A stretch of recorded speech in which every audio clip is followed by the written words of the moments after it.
Kantara cinema ವಿಶ್ವದಾದ್ಯಂತ ಸದ್ದು ಮಾಡಿ ಯಶಸ್ಸಿನ ಪಟ್ಟ ಕಟ್ಕೊಂಡಿದೆ. ಆದರೆ ವಿವಾದಗಳು ಮಾತ್ರ ಕಾಂತಾರದ ಬೆನ್ನು ಬಿಡೋ ಲಕ್ಷಣ ಕಾಣ್ತಿಲ್ಲ. ಇದೀಗ ಹರಕೆ ನೇಮೋತ್ಸವದ ವೇಳೆ ದೈವ ನರ್ತಕನ ನಡೆ ಆಕ್ರೋಶದ ಕಿಚ್ಚು ಹೊತ್ತಿಸಿದೆ. ಕರಾವಳಿಗರ ಅಸ್ಮಿತೆ ದೈವಾರಾಧನೆಯಿಂದಲೇ ಅರಳಿದ ದಂತಕಥೆ. ತುಳುನಾಡಿನ ಆಚರಣೆ ಸಂಪ್ರದಾಯವನ್ನ ಜಗತ್ತಿಗೆ ಸಾರಿದ ಸಿನಿಮಾ. ನೋಡುಗರ ಎದೆಯಲ್ಲಿ ನಂಬಿಕೆಯ ಜ್ಯೋತಿ ಬೆಳಗಿಸಿದ ಬೆರಗು. ಕಾಂತಾರದ ದೃಶ್ಯಕಾವ್ಯ ಕಣ್ತುಂಬಿಕೊಂಡು ಮನಸೋಲದವರೇ ಇಲ್ಲ. ಬೆಂಕಿ ಮಳೆಯಲ್ಲಿ ಹುಟ್ಟಿದ ಕಾಂತಾರದ ಕಿಚ್ಚು ಇಡೀ ಜಗತ್ತನ್ನೇ ನಿಬ್ಬೆರಗಾಗಿಸಿದೆ. ಮೂಲೆ ಮೂಲೆಯಲ್ಲೂ ಮೈಲಿಗಲ್ಲು ಸೃಷ್ಟಿಸಿ ಧೂಳೆಬ್ಬಿಸಿದೆ. ದೈವದ ಮೇಲಿನ ನಂಬಿಕೆಯನ್ನೂ ಉತ್ತುಂಗಕ್ಕೇರಿಸಿದೆ. ಚಾಪ್ಟರ್ 1 ಕೂಡ ಸಾಲು ಸಾಲು ವಿವಾದಗಳನ್ನು ಮೆಟ್ಟಿ ನಿಂತು ಯಶಸ್ಸಿನ ನಗಾರಿ ಬಾರಿಸಿದೆ. ಈ ಸಂಭ್ರಮದ ನಡುವೆ ಮತ್ತೊಂದು ವಿವಾದದ ಬಿರುಗಾಳಿ ಎದ್ದಿದೆ. ವಿವಾದದ ಕಿಡಿ ಹೊತ್ತಿಸಿದ ಹರಕೆ ನೇಮೋತ್ಸವ. ರಿಷಬ್ ಶೆಟ್ಟಿ ಮಡಿಲಲ್ಲಿ ದೈವನರ್ತಕ ಆಕ್ರೋಶ. ವರಾಹ ರೂಪಂ ವಜ್ರ ದಂತಧರ ರಕ್ಷ ಕವಚಂ ಅನ್ನೋ ಸಾಲುಗಳು ಡಿವೈನ್ ಸ್ಟಾರ್ಗೆ ವರವಾಗಿವೆ. 1000 ದೈವಗಳ ಮನಸ್ಸಂಪ್ರೀತಿ ರಿಷಬ್ ಶೆಟ್ಟಿ ಪಾಲಾಗಿದೆ. ದೈವ ಅಭಯದಿಂದಲೇ ಯಶಸ್ಸಿನ ಕಿರೀಟ ತೊಟ್ಟು ಕಾಂತಾರ ಕಂಗೊಳಿಸಿದೆ. ಅತ್ಯದ್ಭುತ ನಟನೆಯ ಮೂಲಕ Rishab Shetty most popular star ಆಗೋಗಿದ್ದಾರೆ. ಇಷ್ಟೆಲ್ಲ ಸಕ್ಸಸ್ಗೆ ದೈವದ ಅಭಯವೇ ಕಾರಣ ಅನ್ನೋದು ಡಿವೈನ್ ಸ್ಟಾರ್ ನಂಬಿಕೆ. ಹೀಗಾಗಿ ಮೊನ್ನೆಯಷ್ಟೇ ರಿಷಬ್ ಶೆಟ್ಟಿ ಕುಟುಂಬ ಸಮೇತರಾಗಿ ಹರಕೆ ತೀರಿಸಿದ್ರು. ಈ ವೇಳೆ ದೈವ ನರ್ತಕನ ನಡೆ ದೈವಾರಾಧಕರ ಕಣ್ಣು ಕೆಂಪಾಗಿಸಿದೆ.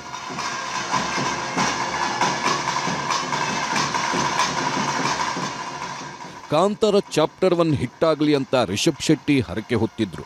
ಹೀಗಾಗಿ ಸಿನಿಮಾ ಸಕ್ಸಸ್ ಬೆನ್ನಲ್ಲೇ ಮಂಗಳೂರಿನ ಬಾರೆಬೈಲ್ನಲ್ಲಿ ಚಿತ್ರತಂಡ ಹರಕೆಯ ನೇಮೋತ್ಸವ ಸಲ್ಲಿಸಿದೆ. ನೇಮೋತ್ಸವ ಆರಂಭಕ್ಕೂ ಮುನ್ನ ಎಣ್ಣೆ ಬೂಳ್ಯ ಸಂಪ್ರದಾಯ ನಡೆದಿತ್ತು. ಈ ವೇಳೆ ದೈವನರ್ತಕ ಮುಖೇಶ್ ರಿಷಬ್ ಶೆಟ್ಟಿ ತೊಡೆ ಮೇಲೆ ಮಲಗಿದ್ರು. ಇದು ಭಾರೀ ಆಕ್ರೋಶಕ್ಕೆ ಕಾರಣವಾಗಿದೆ. ರಿಷಬ್ ಮಡಿಲಲ್ಲಿ ಮಲಗಿದ್ದು ಪಂಜುರ್ಲಿ ಅಲ್ಲ, ನರ್ತಕ ಎಂಬ ಚರ್ಚೆ ಜಾಲತಾಣದಲ್ಲಿ ಸಂಚಲನ ಸೃಷ್ಟಿಸಿದೆ. ಥೇಟ್ ಕಾಂತಾರ ಸಿನಿಮಾದ ಡೈಲಾಗ್ನಂತೆಯೇ ಕೆಲವು ನೆಟ್ಟಿಗರು ರಿಷಬ್ ಕಾಲೆಳೆಯುತ್ತಿದ್ದಾರೆ. ಅಲ್ಲದೆ ಈ ಹರಕೆ ಕೋಲ ದೈವಾರಾಧನೆ ನಿಯಮಗಳ ವಿರುದ್ಧವಾಗಿ ನಡೆದಿದೆ. ದೈವದ ಪಾತ್ರದಲ್ಲಿ ಇರುವ ನರ್ತಕರು ನಿರ್ದಿಷ್ಟ ನಿಯಮಗಳಿಗೆ ಬದ್ಧರಾಗಿರಬೇಕು. ಆದರೆ ದೈವನರ್ತಕ ಸಂಪ್ರದಾಯ ಮೀರಿ ವರ್ತಿಸಿದ್ದಾರೆ. ನಟನ ಮೇಲೆ ಮಲಗೋದು ಸಂಪ್ರದಾಯವಲ್ಲ, ಇದನ್ನ ವ್ಯಾಪಾರವನ್ನಾಗಿ ಮಾಡಿಕೊಳ್ತಿದ್ದಾರೆ. ದೈವನರ್ತಕರು ದೈವದ ಶಕ್ತಿಯ ಪ್ರತಿನಿಧಿ. ಭಾವನಾತ್ಮಕ ಪ್ರದರ್ಶನಕ್ಕೆ ಅವಕಾಶವಿಲ್ಲ ಅನ್ನೋ ಚರ್ಚೆ ಜೋರಾಗಿದೆ. ನಮಗೆ ನೋವಾಗಿದೆ ಅಂತ ಹೇಳಿದ್ರೆ ಇವನೊಬ್ಬ ದೈವ ನರ್ತಕನಾಗಿ ಅನೇಕ ಕ್ಷೇತ್ರಗಳಲ್ಲಿ ಸಿರಿಮುಡಿ ಇರುವವರು, ಕಲಸಧಾರಣೆ ಮುದ್ರೆಯಾದವರು, ನಮ್ಮ ದೈವದ ಒಂದು ರಹಸ್ಯ, ಈ ಇಲ್ಲಿಯ ಒಂದು ನಂಬಿಕೆ, ಒಳನಂಬಿಕೆಗಳು, ಪಂಚೇಂದ್ರಿಯ ಮತ್ತು ದಶೇಂದ್ರಿಯದ ಮುಖಾಮುಖಿ, ಲೌಕಿಕ ಮತ್ತು ಅಲೌಕಿಕ ಬದುಕಿನ ಮುಖಾಮುಖಿ, ಇಂಥ ಒಂದು ನಂಬಿಕೆಯ ವಸ್ತುಗಳನ್ನು ಈ ರೀತಿಯಾಗಿ ಮಾರಾಟ ಮಾಡಿದ ನಂತರ ಅಸ್ಮಿತೆಯಲ್ಲಿ ಉಳಿತದೆ ಅಂತ ಹೇಳುವಂಥದ್ದು. ಈಗ ಆ ಗ್ರಾಮಕ್ಕೂ ನನಗೂ ಸಂಬಂಧ ಇಲ್ಲ, ಅಲ್ಲಿ ಆರಾಧನೆ ಬೇರೆ ಇದೆ. ಅಂದರೆ ದೈವಾರಾಧನೆ ನಮ್ಮ ಎಲ್ಲರ ಅಸ್ಮಿತೆ ನೋಡಿ. ಇದನ್ನು ನೋಡಿ ಮೂರನೇ ವ್ಯಕ್ತಿಗಳು ಈ ರೀತಿಯಾಗಿ ಇನ್ನು ಇದೇ ಸತ್ಯ ಅಂತ ತಿಳ್ಕೊಂಡು ಈ ತಲೆಮಾರಿನವರು ಹೋಗ್ಲಿಕ್ಕೆ ಸಾಗ್ತಿದೆ. ದೈವಾರಾಧಕರ ಕೆಂಗಣ್ಣಿಗೆ ಗುರಿಯಾದ ರಿಷಬ್. ದೈವನರ್ತಕ ಮುಖೇಶ್ ಮಾತ್ರವಲ್ಲ, ನಟ ರಿಷಬ್ ಶೆಟ್ಟಿ ವಿರುದ್ಧವೂ ದೈವಾರಾಧಕ ತಮ್ಮಣ್ಣ ಶೆಟ್ಟಿ ಕಿಡಿಕಾರಿದ್ದಾರೆ. ರಿಷಬ್ ಶೆಟ್ಟಿ ನನ್ನಲ್ಲೂ ಕೆಲ ದೈವಾರಾಧನೆ ವಿಷಯ ಕೇಳಿದಾಗ ಹೇಳಲು ನಿರಾಕರಿಸಿದ್ದೆ.